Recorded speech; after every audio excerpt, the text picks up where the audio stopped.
ఓయ్ రావాలి, బయటికి వెళ్ళాలి, ఆ టిఫిను స్నాక్స్ తేవాలి నేను వెంటనే తినాలి. తెచ్చేస్తున్నా.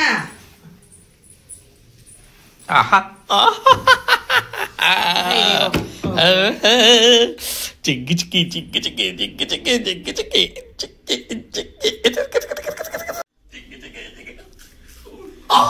అబ్బా ఏమైందండి? ఇంకా నోరు కాలిపోతుందా ఏంటి? అయ్యయ్యో పోసు మీ కంగారు పాడుగాను కాలిపోతుంది.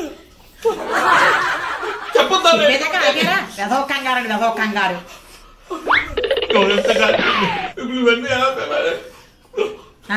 నీళ్ళలో ముంచుకుని తినండి. అంత ఆత్రం ఎందుకు? వేడిగా తింటే నోరు కాలిపోదా?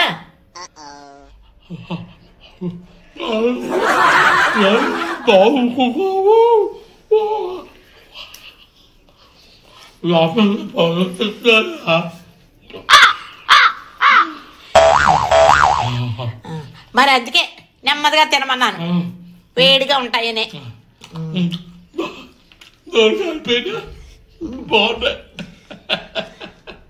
ఎవరొచ్చి తినేస్తారు అంత కంగారు పడకపోతే?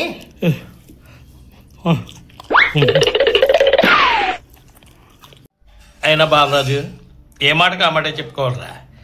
నీకు ఫస్ట్ నుంచి ఆత్రం ఎక్కువ, అసలు తక్కువ.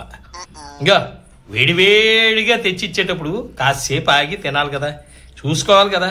నోట్లో పెట్టేసుకుని నోరు కాలిపోయిందని ఓ గగ్గోలు ఎత్తేస్తే ఏంటి లాభం? తిన్న టేస్ట్ ఉంటుందా? నాలుగు కాలిపోయి ఇంకో 3 రోజుల పాటు నువ్వేం తిన్నా అవన్నీ రుచించవు. అఘోరించు. ఏం చేస్తాం? అఘోరించరా? ఎవరు దృష్టి కొట్టారో మీ తిండికి? 3 రోజుల దాకా ఇంక ఉపవాసమే, మీరు ఏమీ తినలేరు.